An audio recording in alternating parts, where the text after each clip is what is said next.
मजेदार हिंदी कहानियाँ सुनने के लिए हमारे चैनल स्टोरी वर्ल्ड को सब्सक्राइब कीजिए। हेलो फ्रेंड्स, आज मैं आपको जो कहानी सुनाने जा रही हूँ उसका शीर्षक है विधवा का संघर्ष, एक नई शुरुआत। फ्रेंड्स, हमारे समाज में आज भी विधवाओं को एक अपशगुन की तरह माना जाता है। तो फ्रेंड्स, आइए इस कहानी के माध्यम से हम ये समझते हैं कि हमारे समाज में विधवाओं की स्थिति क्या है। फ्रेंड्स, इस कहानी को एंड तक जरूर सुनिएगा और कहानी आपको अच्छी लगे तो इसको लाइक और चैनल को सब्सक्राइब जरूर कीजिए। शीतल एक छोटे से गांव की साधारण महिला थी जिसकी मुस्कान कभी उसकी पहचान हुआ करती थी, लेकिन एक दिन उसका जीवन ऐसे बदल गया कि वह मुस्कान मानो खो ही गई। उसके पति अरुण, जो शहर में मजदूरी करते थे, एक निर्माण दुर्घटना में चल बसे। शीतल की दुनिया जैसे थम गई। शादी को सिर्फ 8 साल हुए थे और उसके 2 छोटे बच्चे आरव और तारा उसकी पूरी जिम्मेदारी बन गए थे। शीतल पर जैसे मुसीबतों का पहाड़ टूट पड़ा। पति की मौत के बाद उसकी ससुराल ने उसे घर से निकाल दिया। अब तू क्या करेगी यहाँ? तेरे पति का साथ भी नहीं रहा, उसकी सास ने बेरहमी से कहा। वह मायके लौटी, लेकिन वहां भी उसे सहानुभूति के सिवाय कुछ नहीं मिला। गांव वालों की नजरों में वह अब एक विधवा थी। उसके हर कदम पर सवाल उठाए जाते।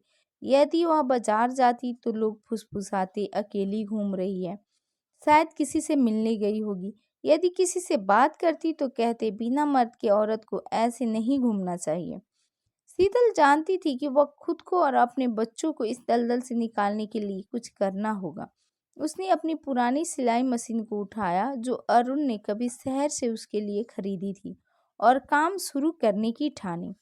पहले पहल उसने गांव की औरतों के कपड़े सिलने शुरू किए, लेकिन लोग उसके पास काम देने में झिझकते।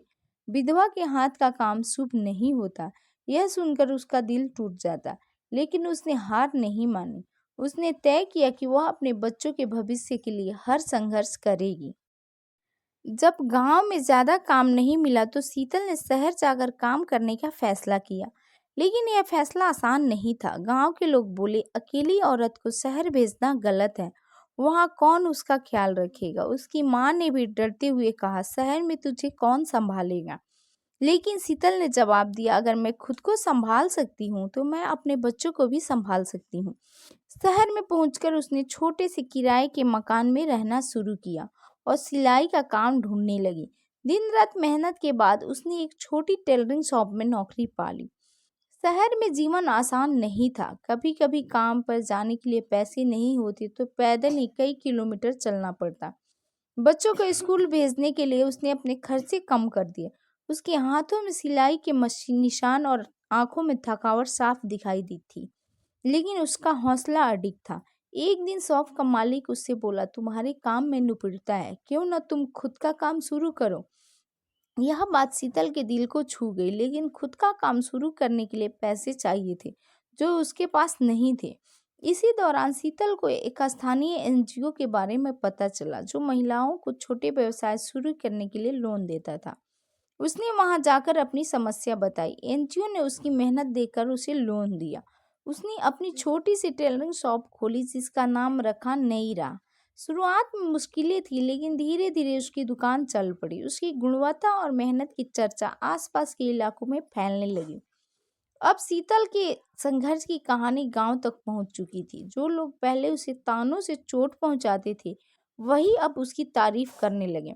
उसकी माँ ने एक दिन कहा, तूने जो किया वह किसी मर्द से कम नहीं।